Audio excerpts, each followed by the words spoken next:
Oh my God, if I die, I'm a legend. When they lay me down to rest, I know I was always repping. Oh my God, my whole life. Assalamualaikum, bagi yang baru singgah di channel kami, selamat datang diucapkan, terima kasih kerana sudi singgah di channel kami.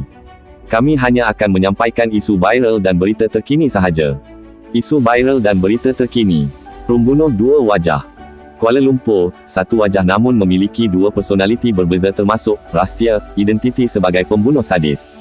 Itu antara rumusan penganalisis jenayah bebas, Syahul Hamid Abdul Rahim berhubung kekerapan kes pembunuhan kejam, luar kotak, berlaku di negara ini. Terbaru ia membabitkan kes pembunuhan seorang gadis berusia 21 tahun yang dipukul hingga mati, sebelum perutnya toreh dan mayatnya dibakar teman lelaki. Dalam kejadian Isnin lalu, mayat mangsa ditemui hangus di kebun kelapa sawit di Sungai Limau, Sungai Besar, Selangor. Syahul berkata, kes pembunuhan terbaru itu menggemparkan negara dan mengundang simpati ramai. Jika luaran seseorang itu tampak normal, tidak bermaksud orang itu, pembunuh, tidak akan bertindak di luar batasan akal. Mungkin dia sudah lama menyimpan masalah dihadapi atau konflik psikologi, katanya.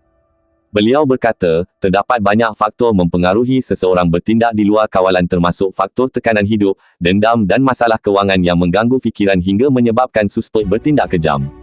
Ada kes pembunuhan kejam berpunca, isu, yang dipendam lama oleh suspek dan ia menanti masa untuk dikeluarkan. Sepanjang tempoh itu, mungkin kita nampak mereka seperti tiada masalah, tetapi jauh di dalam jiwa, individu itu sebenarnya sedang menunggu masa untuk meletup.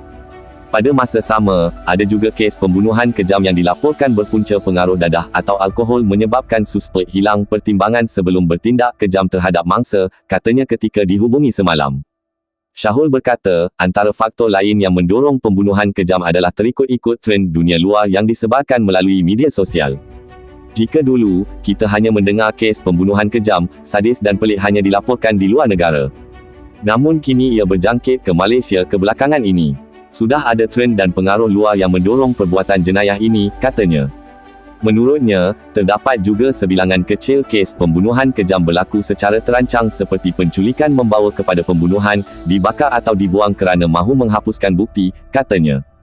Sementara itu, pensyarah kanan program kaunseling, Universiti Sains Islam Malaysia, USIM, dari Rezki Perdani Sawai berkata, mencari jalan pintas untuk menutup malu dan kesalahan dilakukan turut boleh menjadi punca pembunuhan kejam.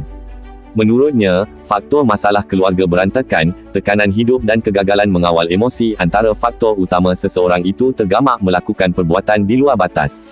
Bila emosi itu negatif atau kurang consciousness, kesedaran, maka terjadilah perkara seperti ini, katanya. Dari Rezki berkata selain itu, pengaruh rakan sebaya, media sosial, filem dan sejarah hidup antara faktor menyebabkan seseorang itu tergamak bertindak di luar kawalan. Tambahnya, personaliti psikopat juga menjadi salah satu faktor kecenderungan melakukan perbuatan di luar logik akal walaupun mampu bergaul secara normal di dalam komuniti sosial. Individu psikopat ini kurang atau tiada rasa bersalah.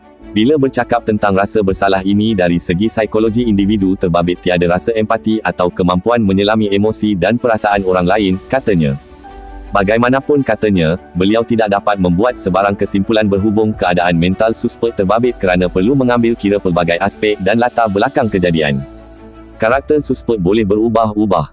Jenayah pembunuhan kejam boleh berlaku atas faktor crime of passion termasuk membabitkan siri kes mangsa dirogol sebelum dibunuh kejam. Secara dasarnya istilah crime of passion merujuk kepada ledakan kemarahan yang membabi buta kerana merasa terhina dan cemburu hingga membuatkan pelaku tergamak melakukan pembunuhan kejam. Bekas Ketua Polis Negara Tan Sri Musa Hassan berkata, isu pembunuhan kejam ada kaitan dengan karakter seseorang yang boleh berubah mendadak akibat pelbagai faktor termasuk kesempitan hidup. Ada banyak faktor yang mendorong pembunuhan kejam termasuk faktor psikologi di mana penjenayah memiliki karakter ganas. Jika penjenayah terserempak dengan mangsa dan takut mangsa mengenalinya, ia turut boleh mendorong kepada kes bunuh. Ada juga kes di mana suspek cuba menakutkan mangsa sehingga berlaku keganasan menyebabkan mangsa dibunuh selain mangsa melawan dan akibatnya terbunuh. Terdapat juga penjenayah dilaporkan di bawah pengaruh dadah ketika kejadian pembunuhan kejam, katanya ketika dihubungi Harian Metro. Katanya, kebelakangan ini, kegawatan ekonomi dan kesempitan hidup mendorong individu tertentu mengambil peluang melakukan jenayah. Jenayah bunuh ini kadang-kadang berlaku kerana crime of passion apabila mangsa dirogol dan kemudian dibunuh. Ia agak serius kerana karakter suspek boleh berubah-ubah. Ia, pembunuhan, tidak boleh dijangka kerana pembunuhan boleh berlaku disebabkan pergaduhan. Untuk mengelakkan dikesan polis, mayat mangsa dibakar, ditanam atau dibuang ke dalam sungai, katanya. Menurutnya, cabaran dalam penyiasatan kes bunuh adalah mendapatkan saksi yang melihat kejadian itu. Majikan mahu pastikan pemergian mangsa diadili. Walaupun kejadian itu amat meruntun hati, saya akan pastikan pemergian arwah diadili sebaik-baiknya.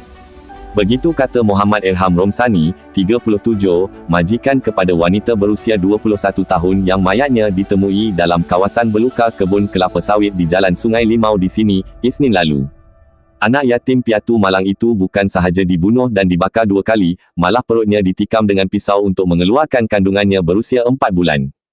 Susulan kejadian, seorang lelaki berusia 20 tahun ditahan polis dan mengaku berbuat demikian kerana mahu merahsiakan kehamilan selepas melakukan hubungan sulit dengan mangsa.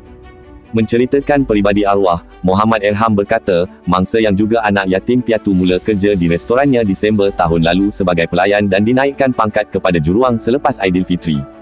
Dia seorang yang komited. Pernah motosikalnya rosak namun tetap datang bekerja. Memang kami sangat rapat sehingga anak saya pun mengenalinya, katanya ketika dihubungi harian Metro. Menurutnya, ketika ini dia belum bersedia membuka semula restoran selepas mengetahui tragedi menimpa mangsa. Pada hari kejadian, saya dan pekerja dengar ada kes bunuh dan bakar di Jalan Sungai Limau. Rasa tidak sedap hati itu timbul apabila mengetahui arwah hilang lalu cuba menghubunginya namun gagal. Dalam masa sama, nampak gambar mayat tular di laman sosial dan gerak hati kami mengatakan itu adalah arwah, katanya. Menurutnya, dia menganggap tragedi hitam itu tidak seharusnya berlaku memandangkan ramai orang mengenali mangsa. Jenazah mangsa selamat dikebumikan di tanah perkuburan Islam Kampung Nelayan.